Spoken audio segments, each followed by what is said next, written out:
Welcome, everyone. We'll get started here in just a second. People are still coming in from the waiting room.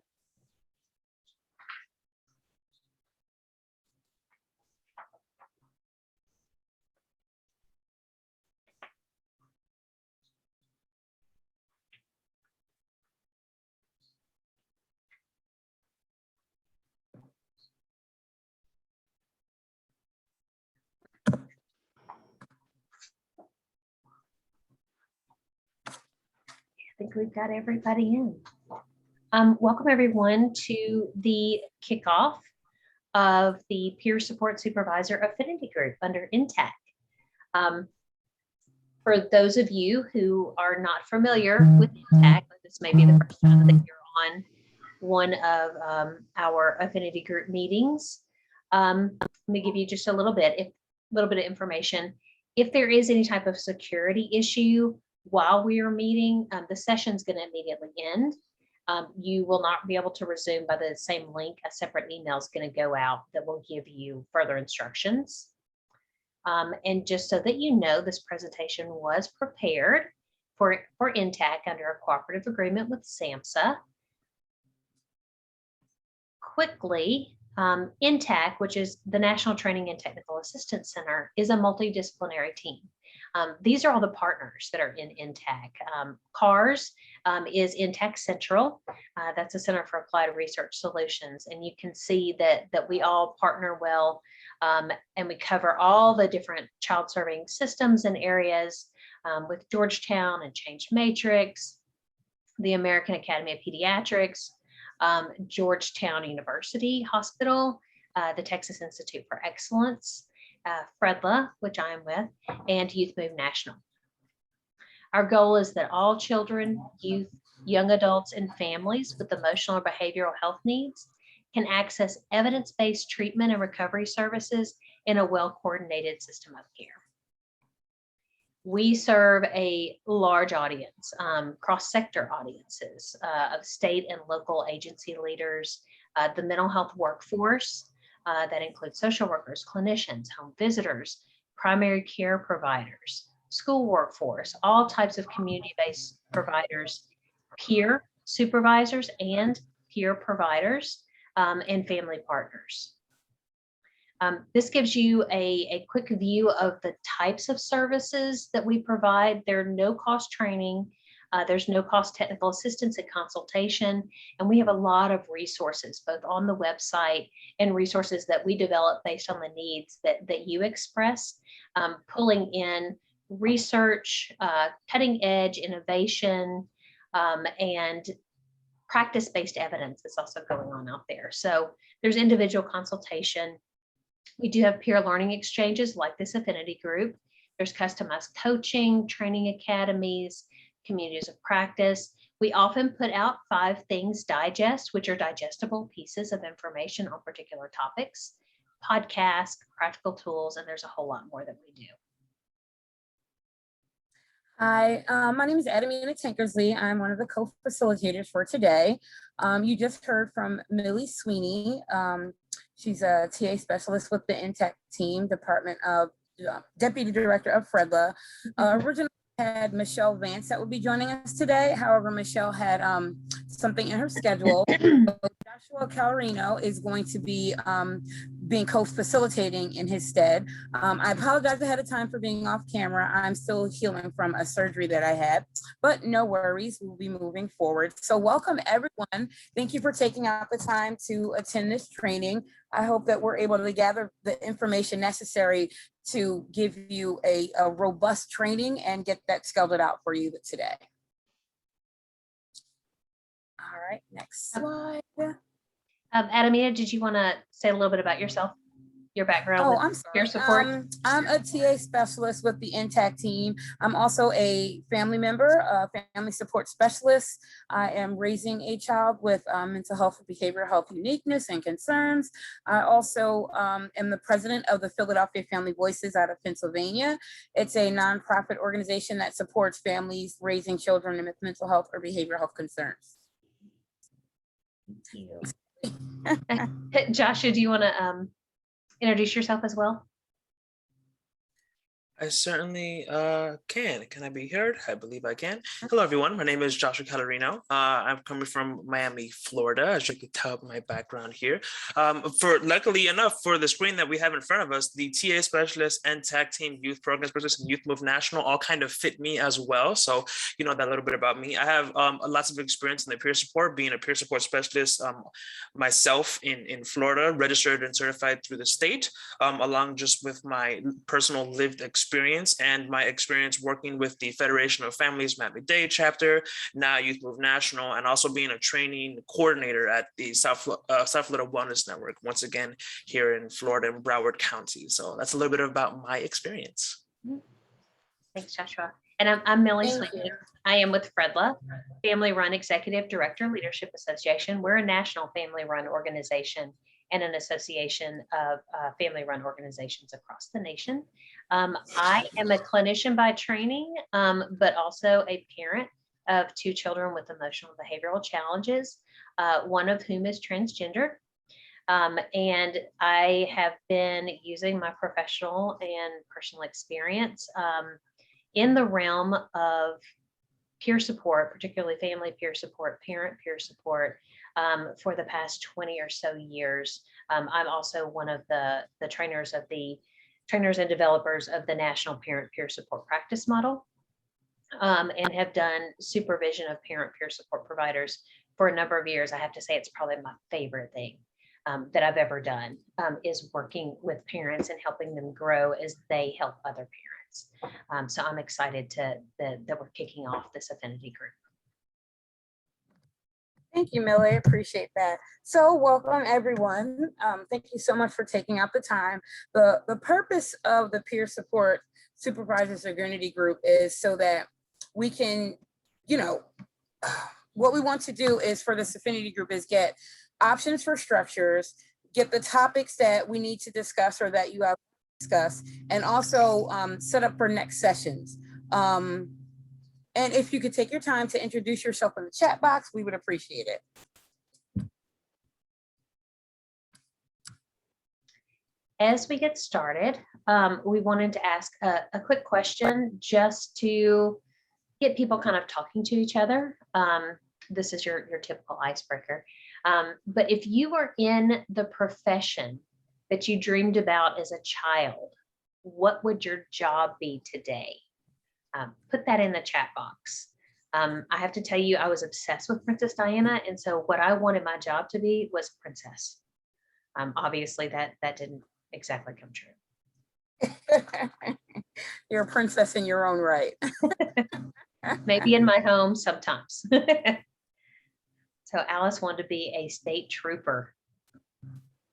A mermaid, yes. Oh, I would like that. Justice. Kindergarten teacher. Supreme Court justice, yes. Oh, a teacher, a lawyer. Oh, we're getting some good responses here. Mm-hmm. Myself, my original thing I wanted to be as a kid was, I used to tell my mom at 3, I want my name in lights. I don't know how that worked out, but that's what I said to my mother. A police officer, there we go. It's so interesting. Seeing a lot of the helping professions still. Oh, Delphi wanted to be a singer. Oh, a vet and art teacher, okay. Indiana Jones, yes. I did consider being an Egyptologist as well. Dietitian. Dietitian, oh wow. Very cool. A dietitian, okay. Marine biologist, very interesting. Oh, Candace, a marine biologist, I love that. Mm-hmm. Wow, we have a wide range of what, when they ask you that question when you're younger, what do you want to be? A lot of community involved careers, absolutely. Okay, thank you for sharing that. Adamina? Okay, thank you. All right. So the purpose of the parent peer the peer support supervisor affinity group. The purpose of the group is the peer network for those who support and supervise youth and or parent peer support providers and want to foster and support this unique workforce in supervision strategies, agencies, practices, and with community partners. Our goal is to share effective strategies for supervision and support of the peer specialist workforce, learn ways to build capacity of peer support programs and teams, address challenges and implementation, build a network of peer support supervisors for networking peers and learning, and ongoing collaboration, which is important to have that strength-based knowledge in there.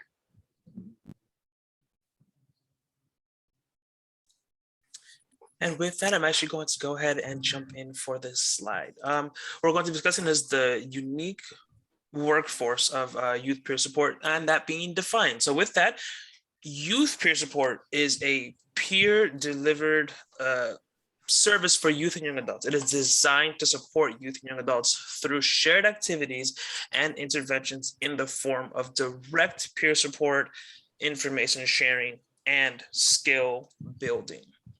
And of course, there are a number of components that go along with that. So for skill building, like we mentioned, it's about coping and managing systems, right? Navigation of services, build up oneness and resilience, and how to set goals and interact with people in their community. And then to coach them, right, to do with and help them do things on their own, how to deal with stigma, how to feel hopeful in spite of some challenges that they're engaged in. Then there's transitions planning as they receive services and life transitions, work, moving, all of these things are things that they'll have to work with and plan that this transition into that adulthood. And there's, of course, a self-advocacy piece that's getting that help with articulation of needs, working with people to help get their needs met, and just overall how to be successful. And then we also don't want to forget about the natural supports. Youth who feel disconnected, they want that connection, and what better way to be connected than to use those natural supports, those family members, those friends, those community members. Youth peer advocates can help young people get back in the game. Something that is unique to youth peer support in this field of work is it is possible that this may be the youth's first job or the youth's first professional position, and they might need some additional information and wellness, self-care, and other types of information that you often gain while transitioning through adulthood might be things that they have not had yet. So we can be the ones to provide that for the youth as needed. So similarly, we want to make sure that we defined the parent peer support provider workforce. You may also hear this called family peer support. So those are interchangeable. I use the term parent peer support because it clearly differentiates between adult and youth peer support, because all three are different. Parent peer support is provided by caregivers who have been trained to use their own lived experiences in parenting a child or youth with emotional and behavioral challenges to support other parents and other families. The work is based on specific life experience, not on a particular degree, and it can be provided in any setting or any system in which children and families are served. Parent peer support providers strengthen families by enhancing families' abilities, their capacity, and their skill sets. They provide support, training, and building bridges between families and providers, building collaborative relationships and modeling how you do that. They enhance resiliency of the individual and the family by facilitating the family's identification of services, coaching the family when navigating various systems, and sharing their own experiences with navigating systems and building resilience, giving that sense of hope of someone who has been through similar situations and come out on the other end. They also fulfill a variety of roles that facilitate effective connections between family service providers and systems. In supervising this unique workforce, and I know there's some folks on here who have been supervising for quite a while, but there may be some on here who are just beginning this journey. These are a couple of the things that you might run across in your role.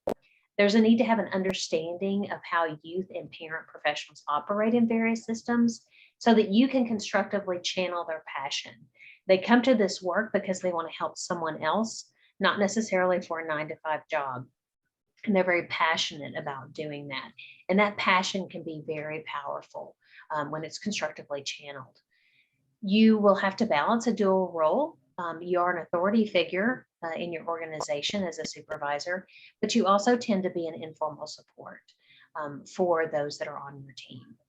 You will have to be aware of balancing the care for children and or wellness with workplace needs for youth and parent peer support providers. Just because a young adult or a parent caregiver steps into this professional role doesn't mean that their lived experience stops. And so there will need to be an awareness that there's going to have to be a balance there. You'll need to establish a supportive workplace environment that does allow for that balance. What we found is that effective supervisors are very passionate about implementing the system of care philosophy, and they're passionate about the role of parents, families, and youth in the system being equal partners. They're available and they're trustworthy. They're supportive of a parent peer support provider as both an employee and as a parent, and of the youth peer support provider as an employee and a young adult who's in recovery. They offer guidance, information, and opportunities for growth. And they also set very clear expectations, high expectations. This is a professional role, and they follow through on that. Joshua, did you want to add something specific to youth peer support? Yeah, I definitely did. And I would say youth peer support is a very important part of the system of care. It is an enhancement to the services that these youth are receiving. With that being said, I have found that oftentimes in the work that we are doing, it tends to happen, maybe not intentionally or not, but that there is a sort of assumed value that is placed on peer support specialists, that they don't do quite as much, or they are not as valuable, or things like that. Whatever language you can slightly place in it, but essentially that they are sort of lesser on the team than, say, a clinician or others would be. With that being said, as supervisors, it may be important to actively negate that and combat that to make sure that everyone on the team is valued equally, because they are equal, and every part of the service delivery system is very important. Mm-hmm. Absolutely true. Supervisors are the champions for peer support, both within their organization and outside their organization. It's another role that you find yourself in. As peer support grows, we are seeing this workforce expand. So there's a need for new learning in the most effective ways to support this particular workforce, this unique workforce. And because the workforce is expanding into new settings, that means that sometimes you may be the only supervisor of a youth peer support or a parent peer support in your organization. That happens more and more. Youth peer support and parent peer support, they're not clinical services. So that means that we have to adjust. I mean, I was trained clinically, and I had to adjust because I was used to dealing with other clinicians in a supervisory role. And most supervisors are trained that way. That's how I was. And we're used to providing oversight, support, and guidance for those providing clinical services. Parent peer support, youth peer support are not clinical. So you have to kind of shift the way that you think about the services and supports your team is providing. Also, the youth and family driven care is a new paradigm for a lot of people. And it's a shift away from that traditional medical model of service. And so it requires that you think about your practice in a different way, about how you involve youth and parents at all levels, not just the individuals that you're working with, but within your program, within your organization, and even in policy making and decision-making groups. The other need for an affinity group is that peer-to-peer learning works. I would say over this last year in INTAC, the affinity groups have been one of the most popular things that have been offered. because people value networking. They value learning from each other, which, by the way, is why peer support works. Adamina? Okay. So as a supervisor of youth and or parent peer support providers, what are your challenges? If everyone can type their responses in the chat box or raise your hand, and then we can give you a response. We can gather your information. I think that's a big one because there are challenges there, and we each have different ones that we identify with.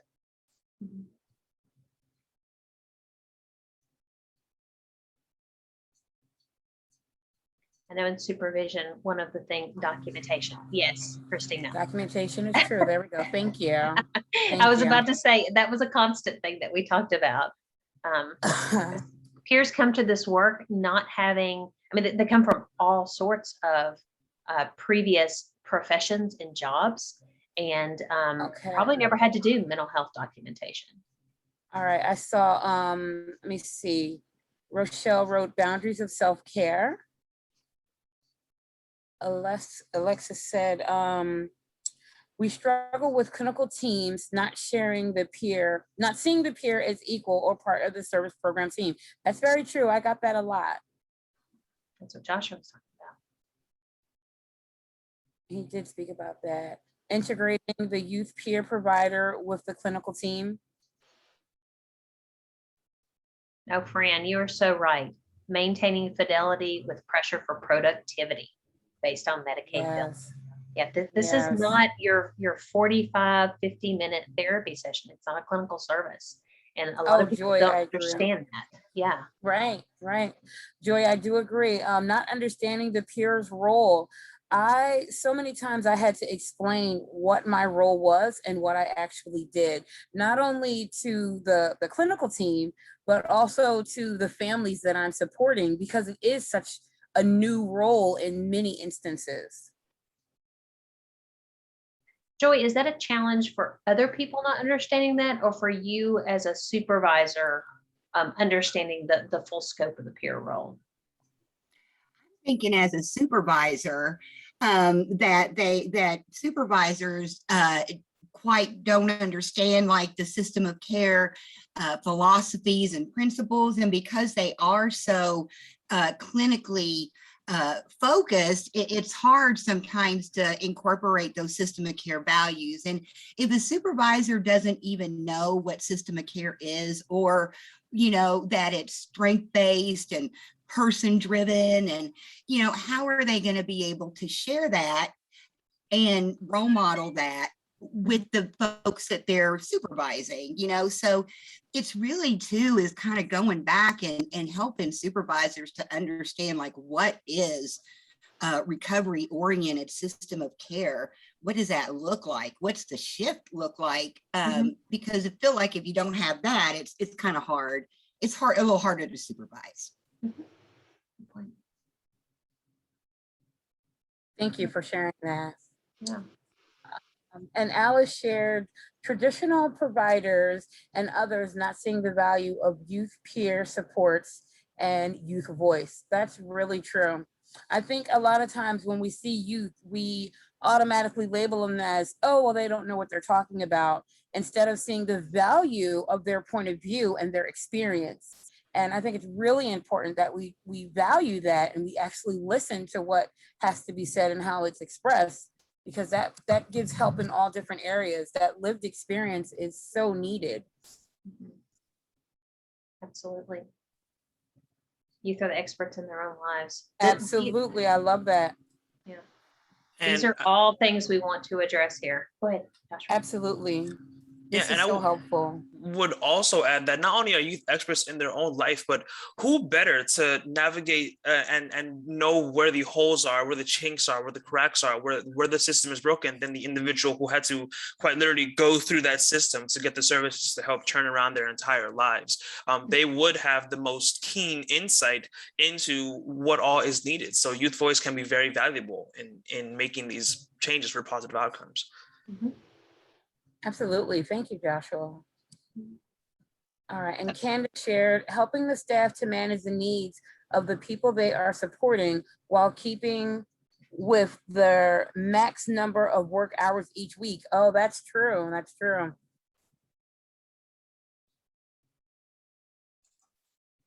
This is Joy. Can I just, one of the other challenges that I think that sometimes supervisors face is, we mentioned documentation, and it is really important, but I've worked with peers who, this might be their first professional role when they get into the field and they don't know how to type.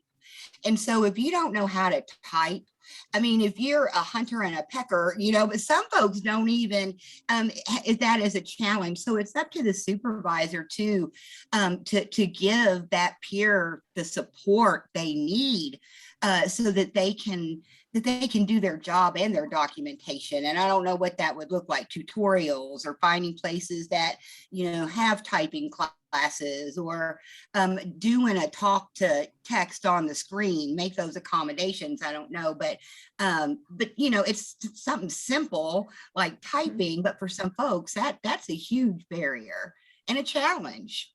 Yeah, it can be.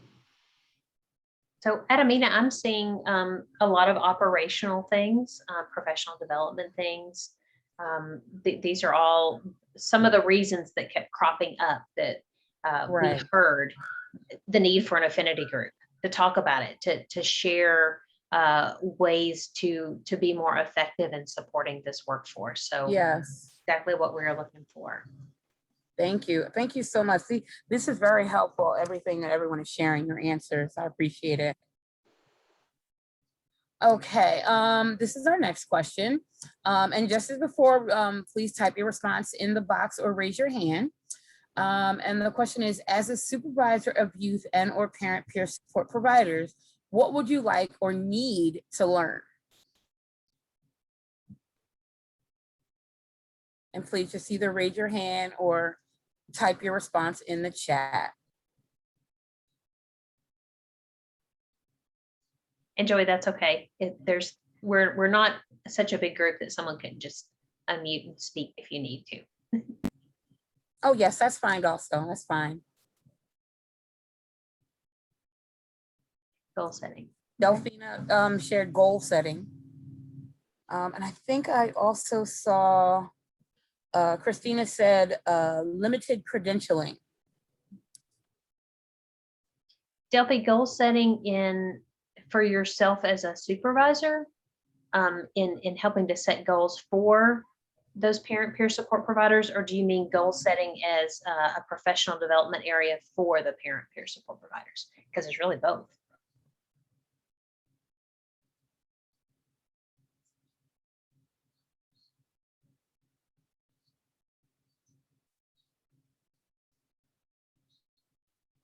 Thank you, John, for sharing that about the raise your hand. It's professional development. Okay. Okay, and Francis shared how to stay focused on the outcome of the increasing the empowerment, self-efficacy of the person and the parent peer support provider working with. Okay. And then there was also learn more about trauma-informed supervision with non-clinical staff. Okay.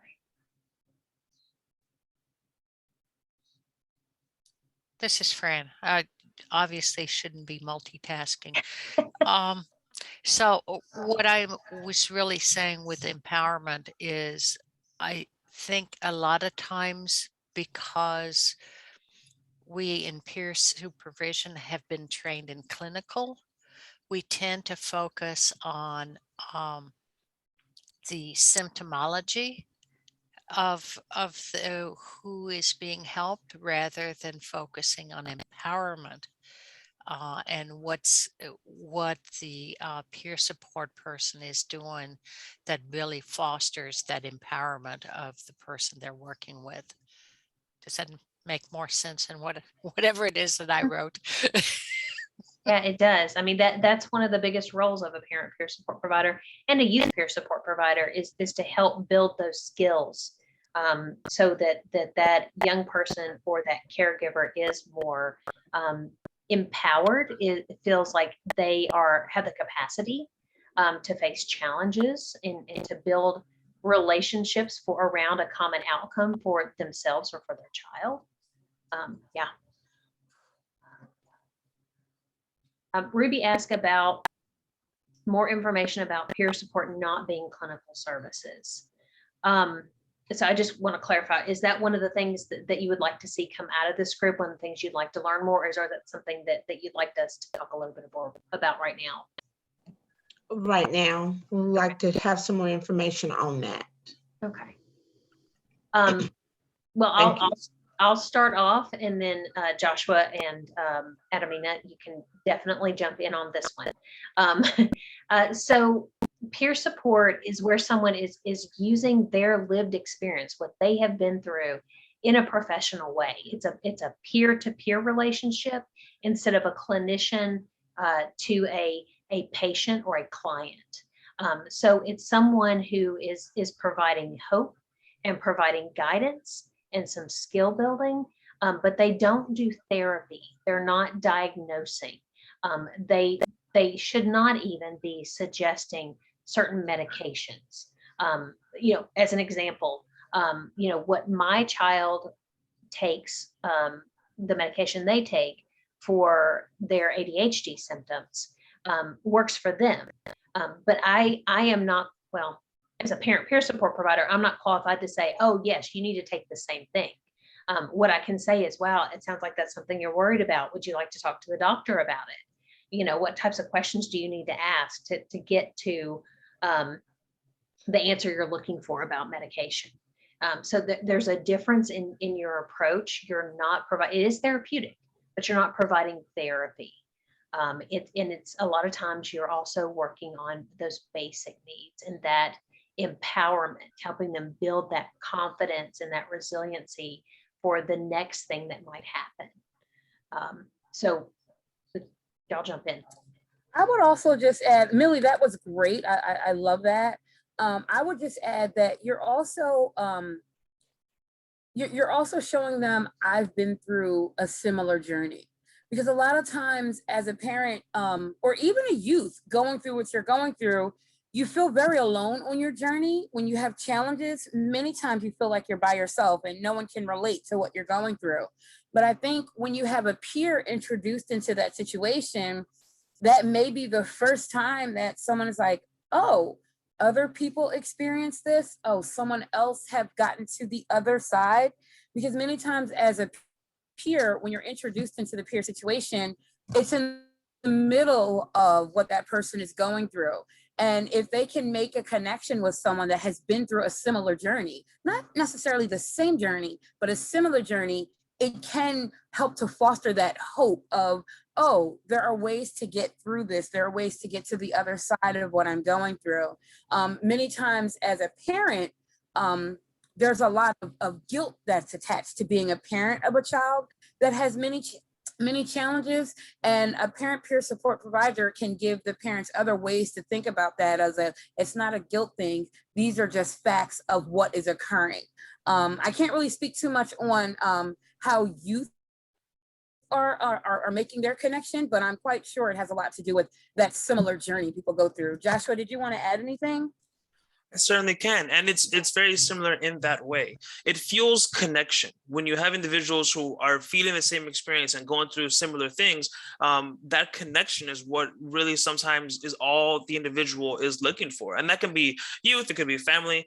It's one thing to have someone, diagnose you and do all of these things. And that is a very important part of the process. But it's also something else entirely to have someone say, hey, listen, I understand what you're going through. I've actually been what you are going through myself. And we're going to work together to see if we can find a way to get you to the other side, to help you feel better, to have a better outcome. I understand what you're feeling right now is difficult, but I'm here to let you know that as someone who knows that feeling, who has felt the same thing, it's something that we can get past, can be extremely impactful.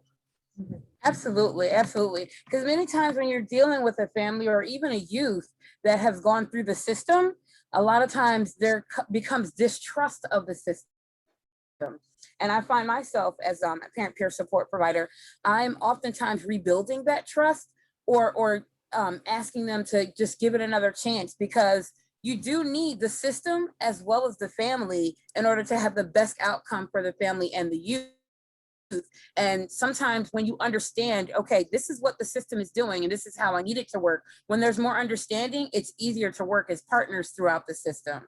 So it's definitely a partnership, that like-minded challenge that Joshua was saying, but it's definitely support in a unique way. Mhm. Absolutely. I hope that was helpful, Ruby. And this may be a topic. Maybe we can provide some tools or resources going forward about how you can explain that to others as well. It was Oh, very helpful. Thank you all. good. Great, great. I also saw in the chat that, I hope I'm pronouncing your name right, Jayleanne, time management, how to help the team organize and plan for their tasks. I think that's an important one also. Mhm.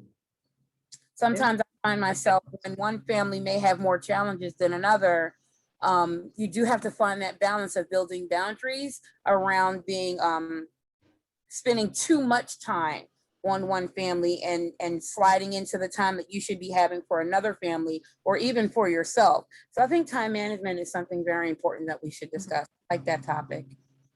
Or to get your documentation done, because that is Absolutely, the yes, least to get the favorite documentation part. done. The least favorite Absolutely. part of doing the work. I wanted to point out, Joy had said sometimes supervisors accidentally turn into therapists.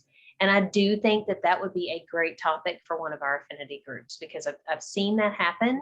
I've seen people kind of slide into that just as a way of trying to support, but then that has a lot of different repercussions, particularly around being able to see that lived experience workforce being seen as professionals.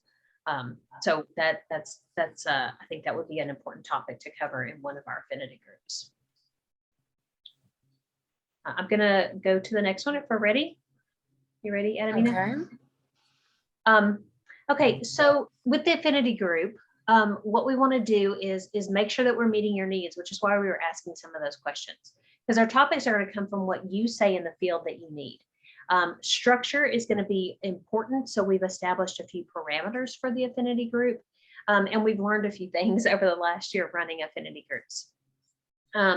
So we are going to be meeting on the first Wednesday of the month, if you guys decide that we meet monthly, at 2 p.m. Eastern.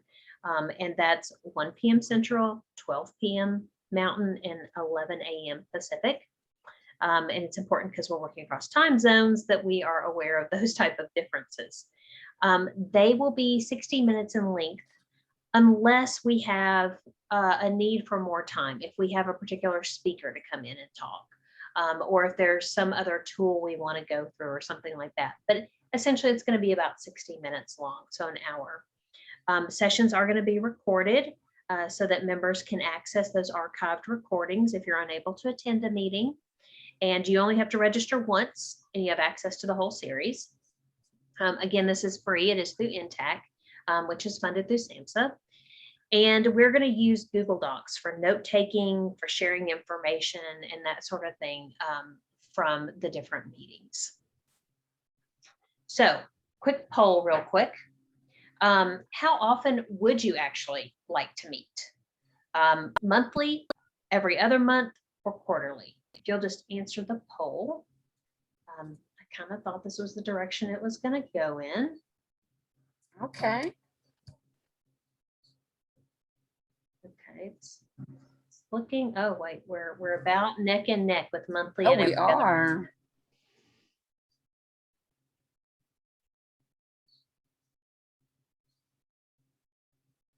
Okay. So it Almost looks done like here. everybody. We've got 26 of 34 who have participated, and I think that includes us too. So we're really close to monthly and every other month. Yes, it's really close. Yeah. So those that haven't had a chance to put your vote in, please go ahead and vote so that we can, nail down what works best for everyone. Thank you. All right. Okay, now we're even closer. Okay. Okay, Just a few- Quarterly not, that's not the majority. So people are laughing. Um, we're at 12 and 14, 14 for monthly and 12 for every other month. I sort of thought we would end up here because of supervisor schedule and needing to meet with your team, you know, being every Absolutely. other month. We have it set up now for monthly, but we can move it to every other month. So for the two that said quarterly, I don't think you're able to vote again. I was going to say, would you prefer monthly or every other month to push us? Right now, we're looking at monthly. Okay. For the two that said quarterly, if you feel comfortable putting it in the chat box, if you would prefer monthly or every other month, you'll help us break our little almost tie here. Oh, somebody else said quarterly. All right, we have about, I think it's about 4 more people Mhm. that still haven't voted. If you're able to put your vote in, that would help us to break this very closeness. Okay, right now we're going with monthly.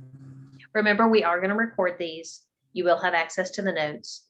You will have access to the recordings. Absolutely. Okay, we can go ahead and end the poll.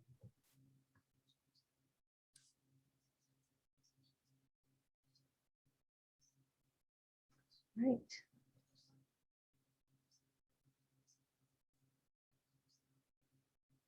Joanna, can't get it to disappear now, so I can go to the next slide. That work? No, my slides are still not advanced because it still has share results.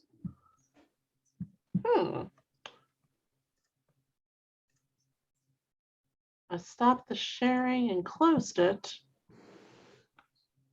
It's off on my screen. That's odd. There we go. They're advancing. Okay, maybe it just took a minute. Thank you. All right. All right, technology. Yes.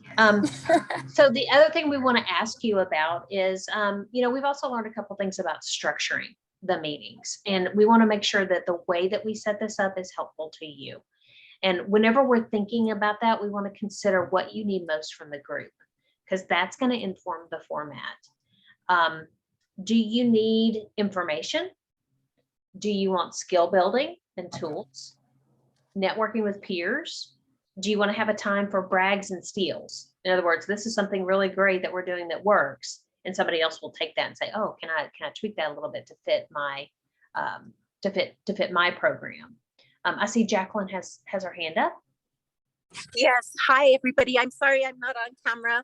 I'm having some issues, but I need support. I'm a statewide youth coordinator for CYFD Behavioral Health Services, and we are in the beginning processes of putting youth peer support here in New Mexico. And so I'm not a supervisor, but I will be assisting and helping our providers that will be becoming supervisors, and the whole process with youth peer support. So that's why I'm here today, and I would really just like feedback on you all's positions as supervisors and youth building and working, because we're building youth peer support here in New Mexico, and I need all the help that I can get. Well, welcome, Jacqueline. I think this is probably a good group for you, because we will be sharing, and everybody will be sharing with each other around the different types of work that they're doing, what's working and what's not, as well as we'll be bringing some good information for you. So I'm glad that you're here. I'm seeing We're a doing lot of information and skills building in the chat, Millie. Yeah, that's a good thing, because if it is the skill building and the information and tools, would people be interested in getting CEUs for this? Because we do have the possibility that you can get CEUs through this group if we structure it a certain way. If you are interested in that, CEUs, yes. Getting some yes. Yes. Yeah. Okay. Okay, so That would be we're gonna yes, all right. explore that avenue so that you are able to get CEUs. These would not be at any cost. Again, this is through Intact, so these things are covered. So this would give a great opportunity for you to have your professional development continue as well, which will support your team. Okay, great. And if you don't get, if you don't need CEUs, I mean, we can still set it up where you get the certificate. You may not need the actual CEUs, but you'll still have documentation. That's great. Fantastic. Everyone for your feedback. We appreciate it. Yes. Okay, moving to the next one. Adamina? Okay, so next steps. We'll complete the information gathered today to structure the affinity groups. Watch for an announcement from the Intact on the dates and how to register for the peer specialist supervisors affinity group meetings. All right, well, thank you for attending. We need to hear from you on to keep bringing these free trainings and resources. So please take a few minutes to give us your feedback. A feedback form will be included in the follow-up email to sent immediately following today's session. Your completion of the survey is a very important part of the quality control and to our future funding for this project, as it allows us to continue to provide you with resources and trainings at no cost. That's really important, at no cost. If you could please take a few minutes to let us know your thoughts, it will be greatly appreciated. Thank you so much for your time, everyone. Before we go, just be sure that you're looking at your emails for all this information to come out. And we will be getting ready to launch this. We've got to get back together, but we already have it on the calendars. You will need to register for the full series when it does come out. And if you have another thought about something that you would like to see in this group or highlighted in this group, feel free to reach out to Intact and let us know. And as facilitators, we'll be getting that information from Intact Central. And as an addition, Joanne did drop the link to the feedback form in the chat box in case you have a few extra minutes right now. Oh, Joanne also said, since you're registered already, no need to re-register. So I guess they've got you registered for the whole. See, that's why Intact Central is so great. They take care of all the technology stuff. And we just get to hang out with everyone and share information. Thank you again for attending. We appreciate it. Thank you for participating. You get a few minutes back in your day, and we will see everyone again soon.